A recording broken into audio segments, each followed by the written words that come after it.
Hello दोस्तों, स्वागत है आपका GSIQ एजुकेशन के इस यूट्यूब चैनल पे। हम आज से एक नया ऑडियो आर्टिकल में एक नया एपिसोड स्टार्ट करने जा रहे हैं, जो कि है NCERT सार संग्रह। एक महेश कुमार बर्नवाल की बहुत ही अच्छी पुस्तक अभी आई है कॉस्मस पब्लिकेशंस की। तो मैं इस मतलब बुक का मैं ऑडियो आर्टिकल में हर एक सब्जेक्ट का, हर एक टॉपिक का मैं ऑडियो आर्टिकल रोज लेकर के आऊँगा।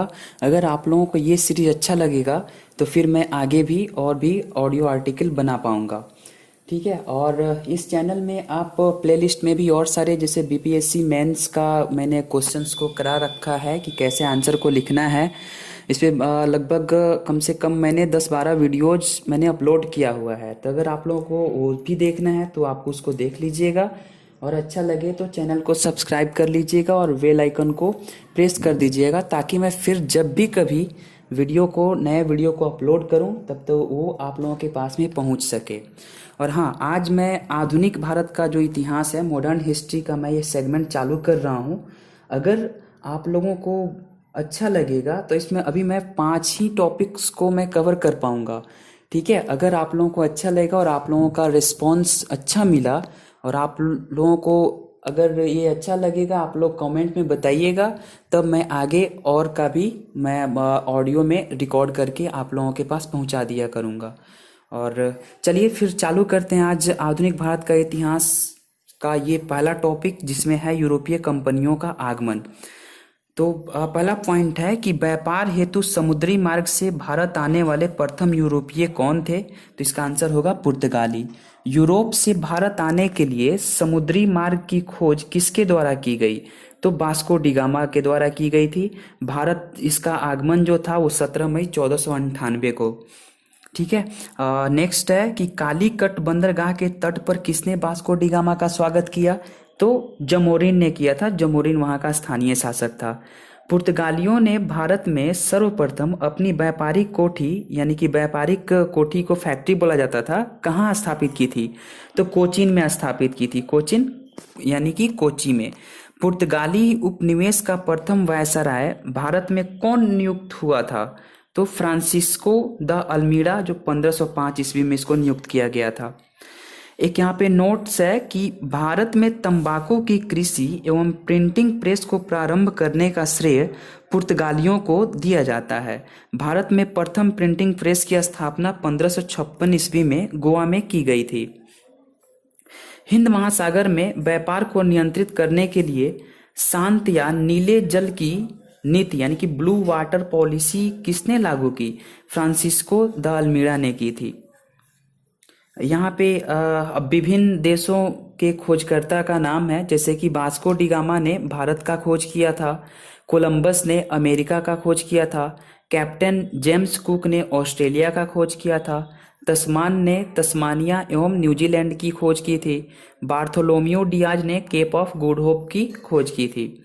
भारत में पुर्तगाली शक्ति का वास्तविक संस्थापक किसे माना जाता है, यानी कि दक्षिण अफ्रीका का किसे माना जाता है? तो अल्बुकर को माना जाता है।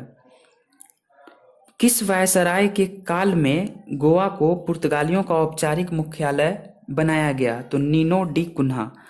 पुर्तगालियों ने हिंद महासागर क्षेत्र में व्यापार पर नियंत्रण स्थापित करने के लिए कार्टेज आमेडा काफिला पद्धति प्रारंभ की थी।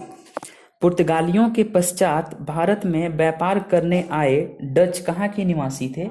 तो हॉलैंड के निवासी थे। वर्तमान में हॉलैंड को हम लोग नीदरलैंड के नाम से जानते हैं। भारत में विदेशी कंपनियों का आगमन। पुर्तगाली ईस्ट इंडिया कंपनी, जिसका नाम एस्टादो ड इंडिया के नाम से था, ये पुर्तगाल देश का था। इसकी स्थापना 1498 ईस्वी में हुई थी, और भारत में इसने प्रथम फैक्ट्री जो है वो कोचीन यानी कि कोच्चि में स्थापित की थी। अंग्रेजी ईस्ट इंडिया कंपनी, यानी इसका नाम था the governor and company of merchants of London trading into the east Indies, ये ब्रिटेन की कंपनी थी। इसकी स्थापना 1600 ईस्वी में हुई थी, और भारत में प्रथम फैक्ट्री सूरत में स्थापित हुई थी। तीसरी कंपनी है United east India company of Netherlands. ये हॉलैंड की कंपनी थी। 1602 ईस्वी में इसकी स्थापना की गई थी और भारत में मसूलीपट्टनम में प्रथम फैक्ट्री थी। डेनिश ईस्ट इंडिया कंपनी, इस ये जो कंपनी थी ये डेनमार्क की थी। स्थापना 1616 ईस्वी में हुई थी और ये जो स्थापित हुई थी भारत में ट्रैंकोबार यानी कि त्रावणकोर में। फ्रांसीसी ईस्ट इंडिया कंपनी यानी कि द इंडस ओरिएंटलेस, ये फ्रांस की कंपनी थी और ये स्थापना 1664 ईस्वी में हुई थी और ये भारत में प्रथम फैक्ट्री इसकी सूरत में थी। यूरोपीय भारतीयों का भारत आगमन का क्रम जो था वो सबसे पहले पुर्तगाली आए, फिर डच आए, फिर ब्रिटिश आए, फिर डेनिश आए, फिर फ्रांसीसी आए, फिर स्वीडिश आए।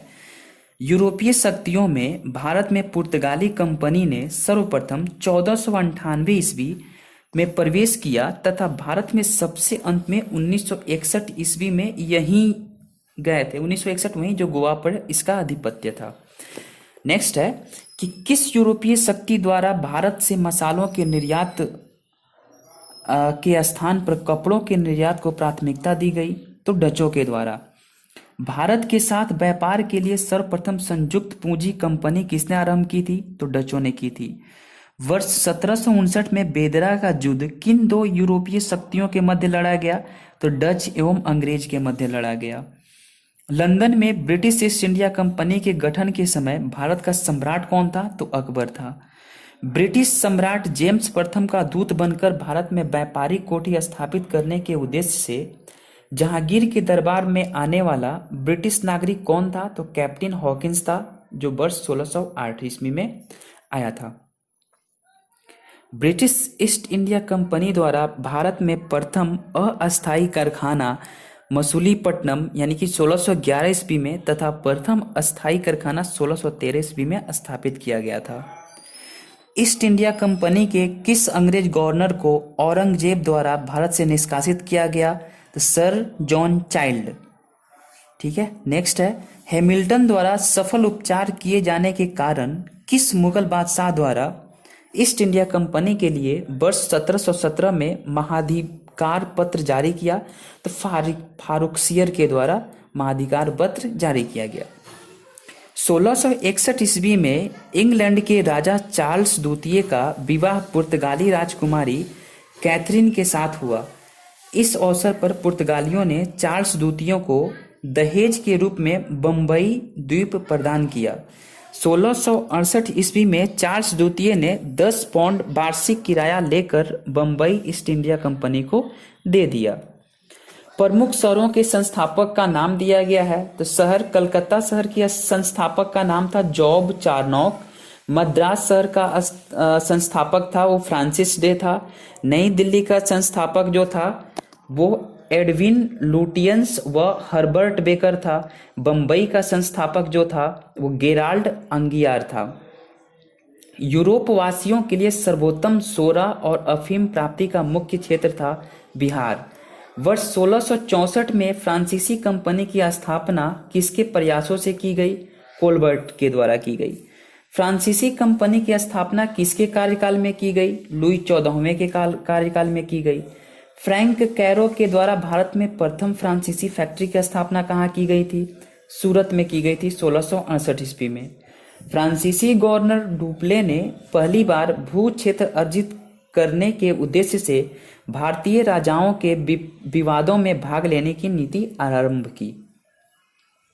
फ्रांसीसियों द्वारा फोर्ट लुई नामक किला कहाँ बनवाया गया? तो पांडिचेरी में बनवाया गया। पांडिचेरी का प्रथम फ्रांसीसी गवर्नर कौन था? तो फ्रांको मार्टिन था। पुर्तगालियों को सौली के स्थान पे किस अंग्रेज अधिकारी ने पराजित किया? तो थॉमस वेस्ट ने किया था। बंडीवास के युद्ध 1760 में अंग्रेजों ने किसे पराजित किया? तो फ्रांस को पराजित किया। कर्नाटक का युद्ध किनके मध्य लड़ा गया था? अंग्रेज एवं फ्रांस के मध्य लड़ा गया था। प्रथम कर्नाटक युद्ध किस संधि के माध्यम से समाप्त हुआ? एक्स ला सेफेल की संधि जो 1748 ईस्वी में हुई थी उसके द्वारा समाप्त हुआ। कर्नाटक युद्ध का हम यहाँ पे क्रम देख लेंगे और उसके प्रमुख कारण को देखेंगे, फिर किस संधि के द्वारा उस युद्ध की समाप्ति उसका देखेंगे और परिणाम भी देखेंगे कि इसका परिणाम क्या रहा। तो प्रथम जो कर्नाटक का युद्ध हुआ था 1746 से 48 ईस्वी तक हुआ था। इसका प्रमुख कारण जो था वो ऑस्ट्रिया के उत्तराधिकार का युद्ध था। इसका जो संधि था वो एक्स ला सैपेल की संधि 1748 ईस्वी में हुआ था, और इसका परिणाम जो था वो अनिर्णित था। द्वितीय युद्ध जो हुआ था 1751 से 55 ईस्वी तक चला था। ये इसका प्रमुख कारण था कर्नाटक के उत्तराधिकार का युद्ध था। संधि जो था वो पांडिचेरी की संधि से 1755 ईस्वी में हुआ, और परिणाम जो था वो ब्रिटेन मजबूत स्थिति में था, इसी वजह से हुआ था। तृतीय जो युद्ध हुआ था कर्नाटक का वो 1758 से 63 ईस्वी तक हुआ था। इसका प्रमुख कारण था सप्तवर्षीय युद्ध एवं औपनिवेशिक कारण था। संधि जो था उसका पेरिस की संधि थी 1763 ईस्वी में, और परिणाम जो था वो फ्रांस की पराजय था। अंग्रेजी कंपनी का नाम governor and company of merchants of London trading into the east Indies रखा गया था। चलिए आज के वीडियो में मैंने एक टॉपिक को कवर किया है, यूरोपीय कंपनियों का आगमन। अगर आप लोगों को ये टॉपिक अच्छा लगा है, ये ऑडियो आर्टिकल अच्छा लगा है, तो मेरे चैनल को सब्सक्राइब कर लीजिए और बेल आइकन को प्रेस कर दीजिए, ताकि और भी मैं अगला टॉपिक मैं बना पाऊँ तो आप लोगों के पास पहुँच पाए। और हाँ, कमेंट बॉक्स में बताइए कि क्या मुझे अगला टॉपिक बनाना चाहिए या नहीं। चलिए ठीक है, बहुत बहुत धन्यवाद आप लोगों को।